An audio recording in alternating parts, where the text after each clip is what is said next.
I want to thank everybody for joining us this afternoon. Obviously, a tremendous day for Missouri State football. Coach Bobby Petrino joins us now. And Coach, just start off by talking about how exciting this announcement was for you and your staff as you saw your Missouri State come up on the screen this morning. Yeah, we're fired up about it. We didn't know whether we were going to get in or not get in.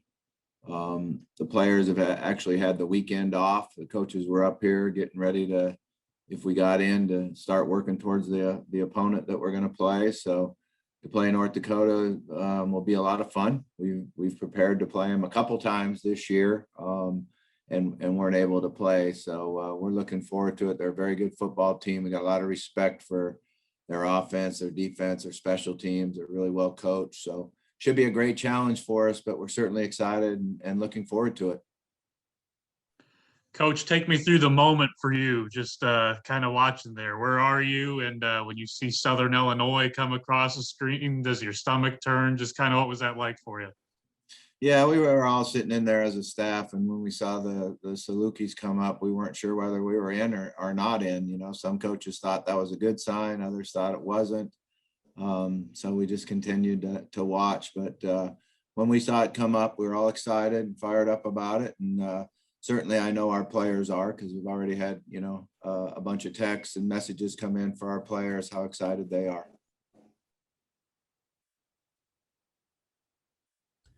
Coach, what's the dynamic like having a bye week versus North Dakota State being off for almost a month or more, which is kind of similar to what the FBS does with the bowl system?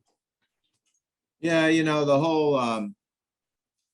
whole spring schedule and the whole fall deal has been different, and I think you've learned to adjust is just to not worry about it and try to practice and prepare. And when you have a layoff, you just go back and work on individual drills. And I know the one thing we tried to do is don't leave anything on the practice field that, we don't overwork them, but yet we want to, get better and work on our skills. And last week we went out a couple days and worked mostly on individual, a lot on kicking game, went back to some drills that we thought would help us. And now we get a normal week of preparation. So we basically just worry about ourselves and how we prepare for it. Has the historical nature of this hit you? Does it hit you at all? I mean, it's been over, got it down to 11,103 days since you were in the press box calling an offense for Idaho, playing against the Bears the last time they were in the playoffs. And you have them there in your first season since that time. Just how are you able to appreciate it, and just kind of what's that like? 11,000 days, is that what you said? You're really making me feel old, Wyatt. There's no question about that. But I remember the game vividly when I was here coaching it. We had a great receiver, Casey Dunn, who's now the offensive coordinator for Oklahoma State. Of course, Andre was running up and down the field with the option, and it was just one of those, if somebody stops the other team, they're probably going to win. And we were able to come up with the stop on defense and go score on offense. So it was a lot of fun. And certainly, to be able to go back and get to the playoffs now is just a real credit to our players and their toughness and how they kept coming together and working hard. And our assistant coaches did a great job of getting better each day and each week. And you can't say enough about our defense. There's no question that our defense is what's carried us to this point. But offensively, we knew our limitations a little bit, but we continue to improve and get better and start making big plays and certainly plays when the pressure's on. I think that's what allowed us to get to this point, is be able to execute and make plays when the pressure was on. You guys were just supposed to play North Dakota about 3 weeks ago. So as you prepare for them now, do you kind of brush off those notes, or do you try to come at it as fresh eyes in a new opponent? Yeah, we'll go back and do fresh eyes. We certainly aren't going to brush off the notes. We or blow off the notes, I guess. I'm not sure if you were saying we have all the notes. We have all the preparation, everything that, we've prepared for.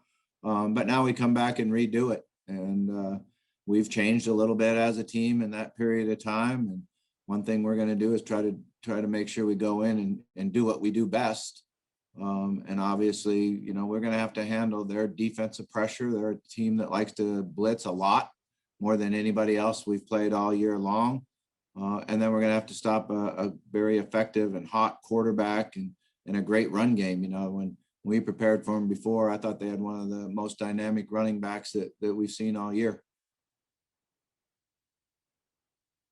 Coach, I know people have been asking you all season, even before the selection show, about what it means to have your team in a playoff conversation.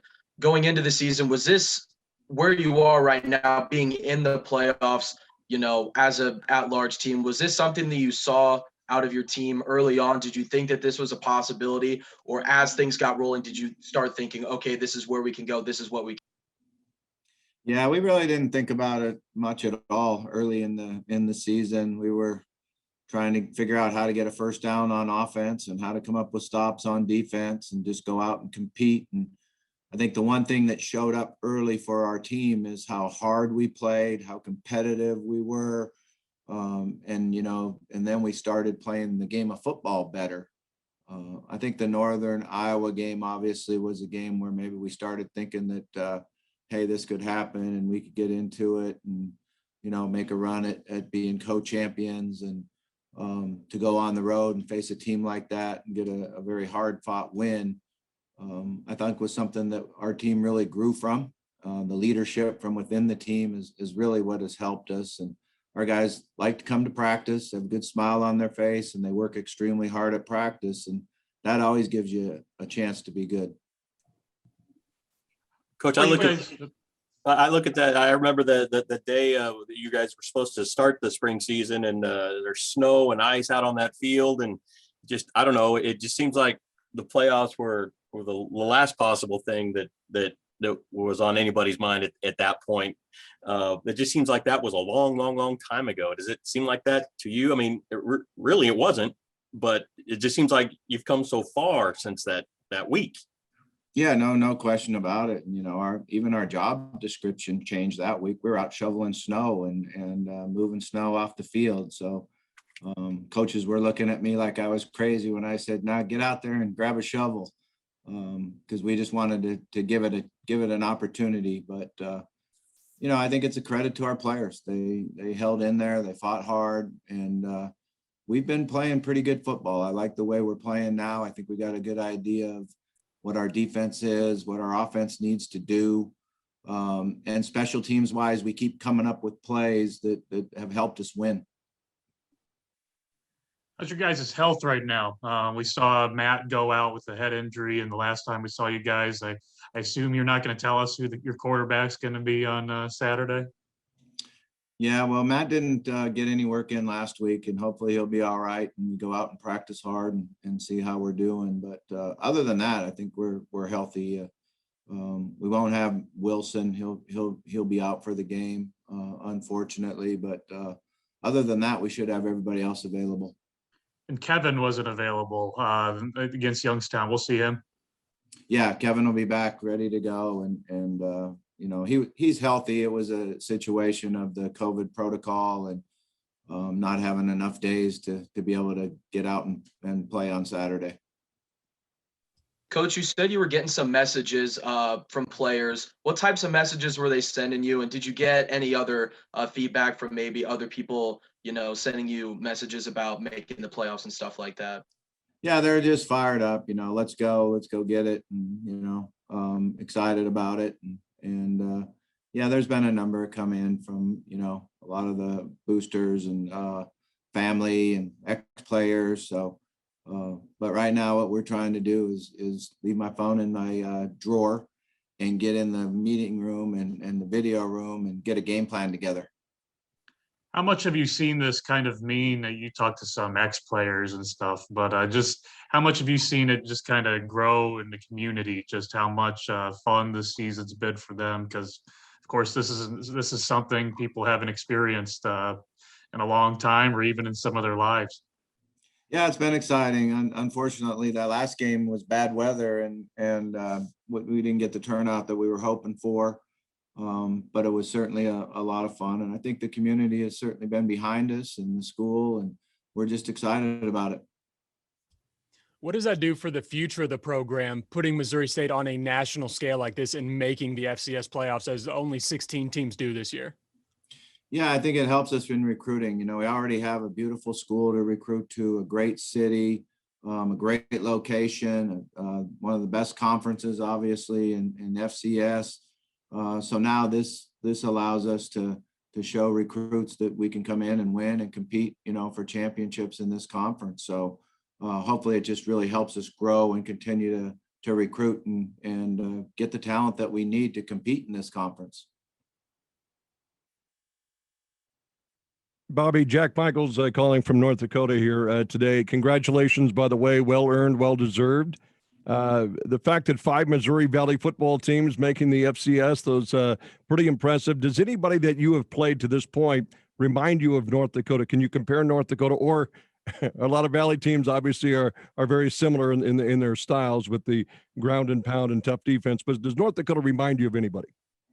Yeah, I think they're a little unique in the style that they play as far as their defense goes, and offensively, you know, their ability to do both, run the ball and throw it. So they present a lot of really good challenges.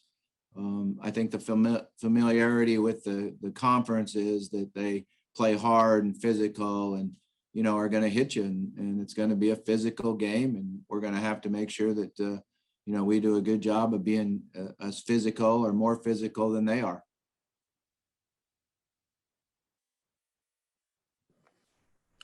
All right. Any other questions for Coach Petrino? If not, Coach, we'll let you get to your game planning and your meeting. Congratulations again. See you on Saturday. Okay, thanks a lot. Appreciate it, guys.